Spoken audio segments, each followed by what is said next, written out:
कि मतलब तुम किसी को रगड़ दो, बीजेपी ज्वाइन कर ऊपर छापा मार दो, वो बीजेपी ज्वाइन कर ले तो वो साफ स्वच्छ हो जाएगा।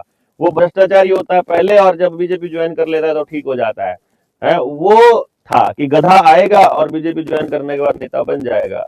तो वो इस टाइप की उसका मतलब ये था कहने का। तो उसका ये मतलब नहीं था कि उसने ज्वाइन कर ली। तो ये सारा मतलब शिकायत सफल क्यों हुआ, उसके पीछे क्यों लगी हुई है सरकार, क्या कारण?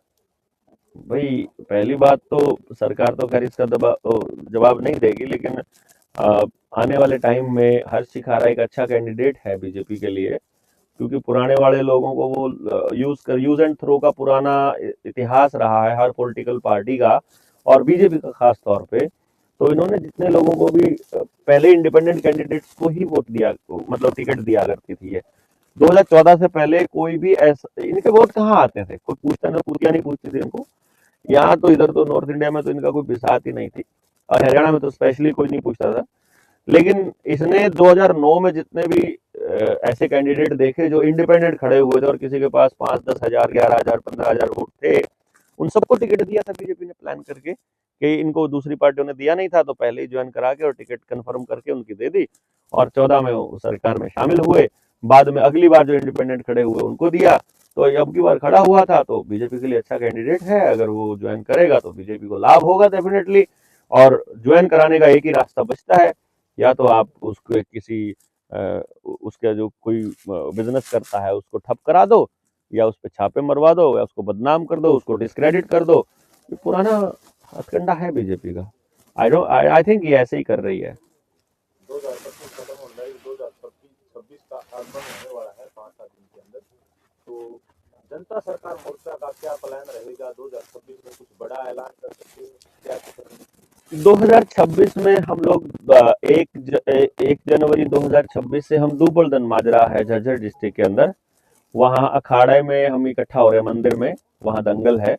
उसके बाद हम वहीं से अपनी ट्रेनिंग शुरू कर रहे हैं, प्रैक्टिकल ट्रेनिंग, कि पूरे देश में हमको अगर जाना है, पूरे हरियाणा में पहले ट्राई कर लेते हैं। तो वहाँ हम लोग अपनी जो टीम है, जो अपने साथी हैं, उनकी एक टीम तैयार हो रही है 2 तारीख को, 2 तारीख से लेकर के और 23 जनवरी तक।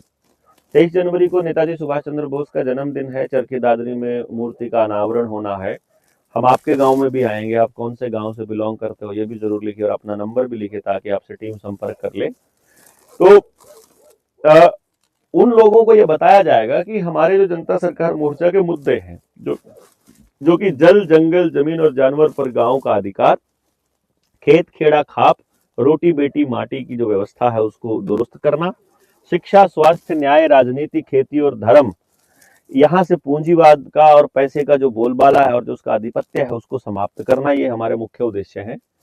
गांव को स्वावलंबी बनाना, प्रत्येक बच्चे के लिए रोजगार हो ऐसी शिक्षा व्यवस्था तैयार करना, और ऐसे तमाम तरह के मुद्दे जो अपने साथी गांव में आकर के आपको बताएंगे, उनकी उनकी एक रूपरेखा तैयार की जाएगी और सब लोगों को बताया जाएगा। इसी प्रोसेस में हम सारे लोग, देखिए सुनिए, इसी प्रोसेस में हम लोग 2 तारीख से वहाँ प्रैक्टिकल करने वाले हैं, और 2 तारीख के बाद फिर चरखी दादरी में इकट्ठा होने के लिए हम पूरे हरियाणा के गांवों में उतरेंगे, और हर गांव से 10 से लेकर और 20 लोगों तक की एक टीम तैयार करने का प्लान है। उस टीम से सलाह लेकर उसको ट्रेंड करके फिर अगली रणनीति तय की जाएगी कि एक एक मुद्दे पर किस तरह से खड़ा हुआ जाए और कैसे अपने गांव को दोबारा से वापस व्यवस्था में लाया जाए। रुपया बताइए थोड़ा सा, क्योंकि सुनने में आया है आपकी बहुत सारी वीडियो देखी है, रुपया करेंसी चेंज हो चुकी है, उसका नाम पता नहीं क्या बताने लगे, आप ये रुपया बताने लगे क्या है, मतलब क्या ये हकीकत है? जब तक भारत का नाम भारत रहेगा तब तक इसका नाम रुपया, भारत की जो करेंसी वो रुपया रहेगा। भारत तब तक रहेगा जब तक भारत के गांव और जंगल रहेंगे, इसीलिए हर गांव को उजाड़ने की रणनीति बन रही है। गांव को कैसे उजाड़ा जा रहा है? या तो गांव से विस्थापन करवाया जा रहा है, अगर विस्थापन नहीं करवाया जा रहा है तो शहर की परिधि को बढ़ा करके गांव उसके अंदर खाए जा रहे हैं। तो जब गांव खा लिए गए और विस्थापन हो गया, उस दौर में भारत अपने आप खत्म हो जाएगा। भारत के खत्म होते ही भारत की करेंसी का भी जो मोल है वो खत्म हो जाएगा और फिर ई रुपया, जिसको सीबीडीसी बोलते हैं, उसको वो लॉन्च करने वाले हैं, जिसका काम टोटल कंट्रोल है। कैसे हो मतलब? किसान है जो आगे रास्ते के सौदा बन गया है। नहीं, किसान ने खेती को व्यापार बना लिया, किसान ने जमीन को अपनी जागीर मान लिया, किसान ने खेती से प्रॉफिट निकालने की सोची। ये जमीन, मतलब कितनी अजीब सी बात है ना।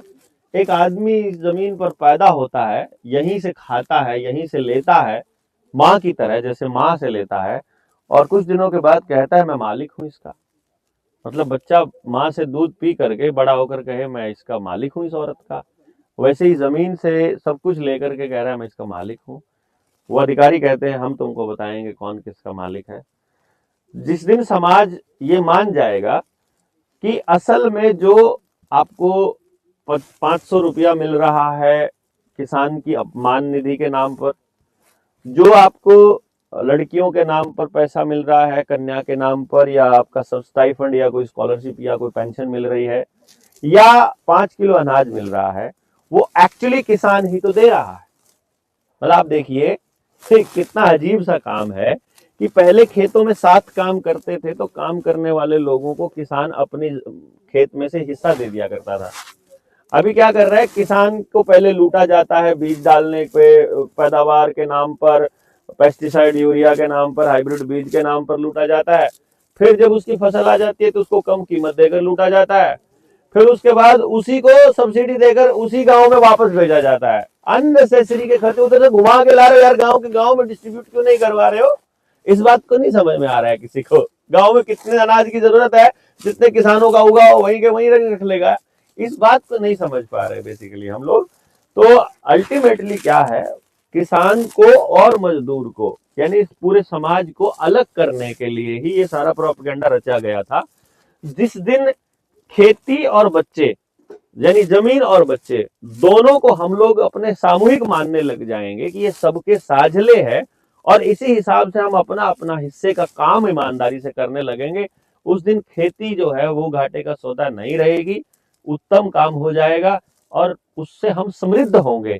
मैं पूरी कैलकुलेशन के साथ बता सकता हूं, आने वाले टाइम में आपको सब बताऊंगा कि कैसे, कि ये कर रहे हैं तो इससे ये हो रहा है, अगर ये ना किया जाए ये किया जाए। और प्रैक्टिकल आपको मालूम है डीजल का क्या रेट, पेट्रोल का, वो सब बता देगा आपको। डॉक्टर साहब बहुत बड़ा मुद्दा है ये जो आपने बताया। अगर समाज में कहीं किसी का शरीर पूरा जो कोई मर जाए और उसका 10-12 दिन तक गोटा मोड़ में कह दो या उसके दुख सुख में कह दो, जिंदे जागते तो मिलते तो उससे, और आप कह रहे हो व्यवस्था परिवर्तन करने की बात, बड़ी बात है। देखो ऐसा नहीं है कि वो करना नहीं चाहते। मुझे आज तक अपने 20-22 साल के सामाजिक जीवन में, 9 साल से तो मैं कॉन्टिन्यूसली काम कर ही रहा हूँ, इसमें कोई ऐसा व्यक्ति मुझे नहीं मिला जो अपने बच्चों के भविष्य को जानबूझकर अंधकार में डालना चाहता हो। किसी का बच्चा कुएं में गिर जाता है, ये एक घटना है, लेकिन ऐसा कोई नहीं मिलेगा कि वो गिर रहा था तब बाप देख रहा था और उसने गिरने दिया, ऐसा कोई नहीं मिलेगा। बच्चा जहर खा रहा है, वो स्लो पॉइजन ही सही, लेकिन माँ बाप को पता हो कि इसका ये असर होने वाला है प्रैक्टिकली और साइंटिफिकली, तो भी उसने ऐसा खिलाया हो मुझे नहीं मालूम। आज भी आपने देखा होगा, एक साथी थे अपने भाई आए हुए थे, वो बोले कि जिस दिन आपने वो पूरा कैलकुलेशन करके बताया था मैंने मोबाइल को छोड़ ही दिया। उन्होंने छोड़ दिया, हमने भी छोड़ा ही हुआ है लगभग लगभग। हम भी केवल मोबाइल का इस्तेमाल करते हैं आप उन लोगों तक पहुंचने में जिन तक हम नहीं पहुंच पाए हैं, अदरवाइज हम लोग मोबाइल के गुलाम नहीं रहे। और ये काम इस तरह से चल रहा है। मुझे लगता है कि समाज में सारी समस्याओं की जो जड़ है वो नासमझी है, और उन समस्याओं का जो समाधान है वो समझ है। जिस दिन उनको समझ आ जाएगा आदमी क्या है, जीवन क्या है, और ये किस लिए हो रहा है और हमें कैसे करना है, उस दिन वो जो आपने समस्या कही थी कि जीते जी वो मिल नहीं रहा है, वो समाप्त हो जाएगी और हम सब लोग फिर से उसी तरह जीने लगेंगे जैसे हम एक परिवार के सदस्य हैं।